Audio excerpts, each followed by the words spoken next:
and welcome to the New York-Presbyterian Hudson Valley Hospital's Teaching Kitchen.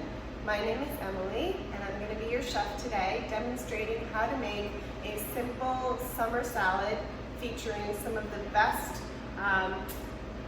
bounties of summer, in my opinion, the humble tomato and some summer corn. Of course, we're going to be using, you can't have tomato without basil, so we're going to be using some fresh basil. And we're going to throw in a little bit of smoked mozzarella. This is called scamorza. You can use regular mozzarella if you prefer. And if you are looking for a lower fat option, you can certainly buy low fat mozzarella cheese. Or if you'd like, you can leave it out altogether, whatever you prefer. So very, very simple dish featuring some of the best of summer. And I'm just going to show you how to make this pretty quickly. It should take 10 minutes or less. The key is actually enjoying the corn raw. A lot of people think that in order to eat corn, you have to cook it. You don't. So, fun fact about corn, you can chew it right off the cob just like this. It's very, very sweet, and it's completely edible raw. So, when I buy corn, first of all, I always try to find an ear of corn that's pretty firm. You don't want any soft spots on the corn, especially near the tip. Sometimes there can be a little bit of a mushy spot. That's an indicator that there could be some rot or something in there. So just make sure that your corn is firm. And then you also want to make sure that your corn is cool. So corn, if it's not kept cool, it won't taste as good as when it's cold. And so whenever you're buying your corn, whether it's at a farmer's market or at the supermarket, try to find some of the ears that are, at the bottom of the barrel that might be a little bit colder and that haven't been sitting out in the heat all day. You're going to have much more flavorful corn if it's cold. All right, so once you've got your corn, what I like to do is I chop off with the husk and everything on there. I chop off the bottom and I chop off the top. And then I end up with a piece about this size, and then I just peel the husk off, kind of like a jacket, if you were, to take off a jacket, right? So you just kind of peel that off, and then I do this kind of motion to kind of strip it of all of the silks, right? So these little silks, right? So you do this motion, so cut the bottom, cut the top, peel off the husk, right? Just like a jacket, and then twist to get all the silks off. And then you've got this perfect cleaned ear of corn. Sometimes they sell them like this too. You can just buy them already prepared. All right, now the tricky part to getting the corn off the cob and not making a huge mess in your kitchen, there's a really good trick to this, and you can see I've already gotten started here with a few ears of corn.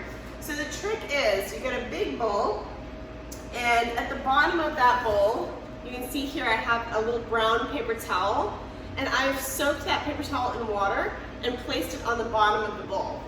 Then, just show you quickly, I took another bowl, right, a little smaller bowl, and I inverted it, and I popped it face down on top of that paper towel. So you've got larger bowl, paper towel on the bottom, smaller bowl inside, upside down, and this paper towel is going to keep the smaller bowl from sliding around, so that's really important. All right, now you're still going to get a little bit of a corn shower, whether or not you do this, my way or the highway.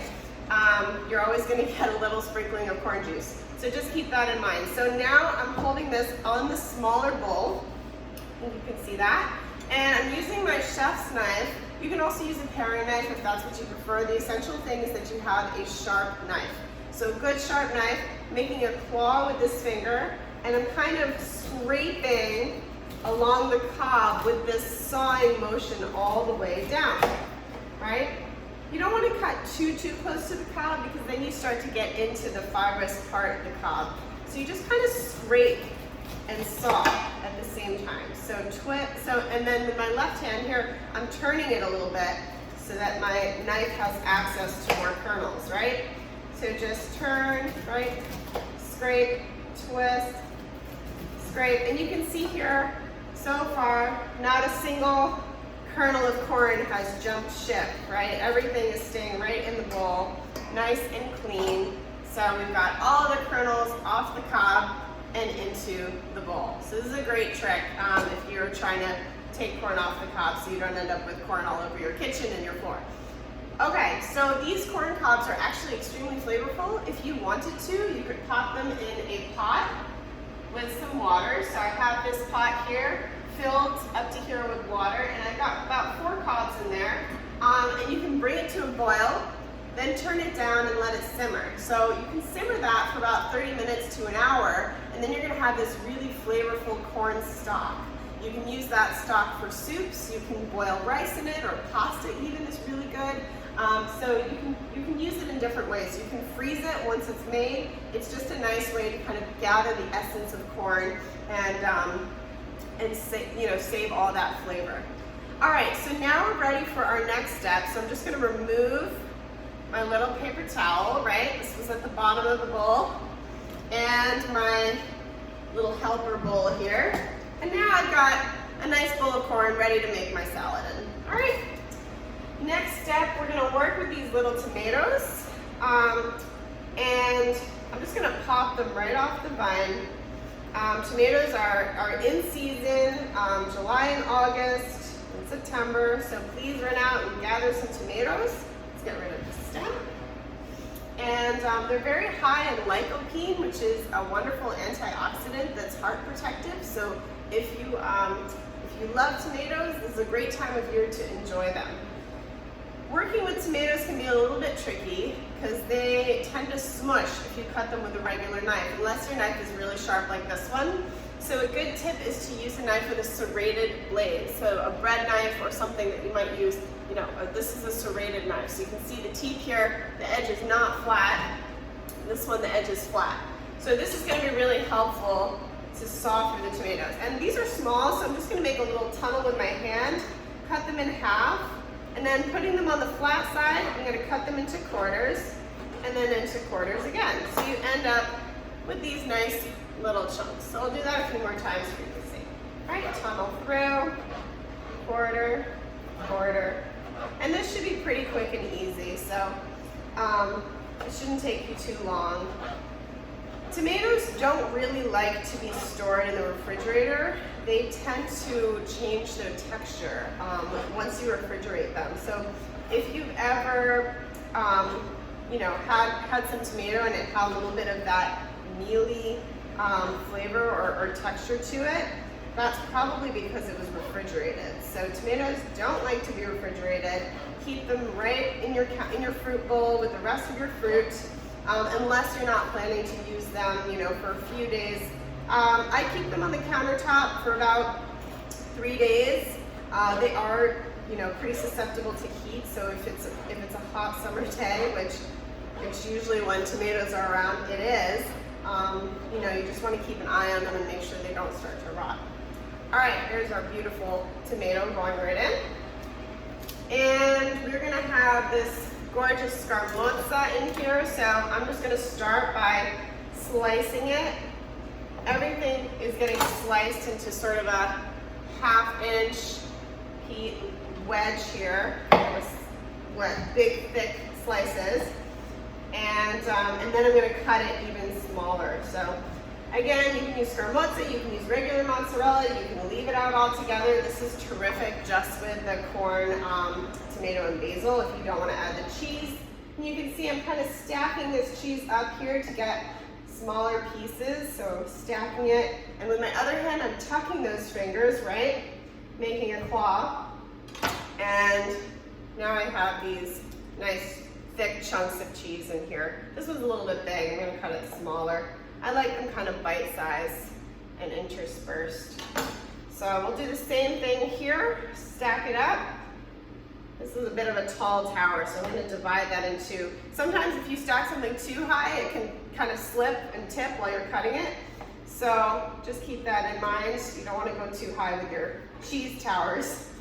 All right, here we go, almost done. Pop that in there. And for the basil, I prefer to cut basil when it's dry. but this basil is still a little bit damp, so we're just gonna make do. All right, there's all of our cheeses in there. Of course, you could use less, you could use more, depending, what your preference is.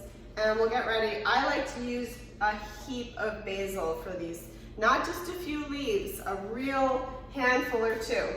So with basil, you're definitely gonna want a sharp knife whenever you're cutting your herbs. If you don't have a sharp knife, your herbs are gonna smush, you're gonna end up with a puddle of green basil juice around. You don't want that. So in order to preserve all of the flavor, the nutrition, and the integrity of the herb, we're just going to slice it kind of roughly with our knife. You can also, if you want, do what's called a chiffonade with your basil. So that is when you stack the leaves and you roll them and kind of slice them. The advantage of doing a chiffonade is that it, first of all, looks very pretty. Chiffon in French, it sounds like a very elegant word, but it actually means a little rag. So, a rag that you might clean your counter with, that's a chiffon. So, chiffonade is sort of cutting the basil into little rags. That's the terminology for that. So I'm just kind of doing a mince on this. So my hand is on top, and I'm really trying to cut through the basil without squishing it too much, right? Just cutting through cleanly. All right, so here we go. Nice chunks of basil. Oh my gosh, there's nothing like the smell of fresh basil in your kitchen in the summertime. It just is the happiest smell there is. All right, I'm gonna give my hands a little rinse and get us ready for our chiffonade, just to show you that if you want to learn how to do this. So for this one, you're gonna find some leaves and stack them up like a deck of cards, right? A nice kind of stack going here. You don't want too many, because then it might be hard to work with. So I've got about 10 leaves here, right? So I made a stack, a kind of funny looking stack, but there it is. And I'm gonna, now that these are all kind of stacked together, roll the leaves tightly away from me to make like a tiny little cigar. And holding that bunch together, I'm gonna glide my knife right through. Again, super important to have a sharp knife. All right, we're almost there. Beautiful. So this is the difference, right? For a chiffonade, you have these lovely kind of rag-shaped, I guess, pieces of basil. So up to you, however you want to do it. A chiffonade is certainly a little more elegant, but if you are, just want to put this together in a dash, a rough chop of basil will be just fine. All right, so we've got all of our ingredients here. We're just gonna integrate them with a little bit of olive oil. So I have a good quality extra virgin olive oil that I'm using today. Something with a nice flavor that you really enjoy. It can be, floral or grassy or peppery, just depending on what you like. We're gonna add just a squiggle of balsamic vinegar. I don't like too much because I find that it overtakes the sweetness of the corn. And we're gonna add a sprinkle of salt. We're not gonna need much. Remember that cheese is salty, right? So you don't really need that much. All right, so now we have this. We're just gonna toss it together. I really like to toss things together with my hands. I think it just incorporates the ingredients and coats them really well. And it's much more gentle on the food, than using a metal spoon or tongs even that kind of grab stuff, right? So it's just this really nice, gentle toss to coat everything. And this is gonna be delicious, even a few days out. So you could make this,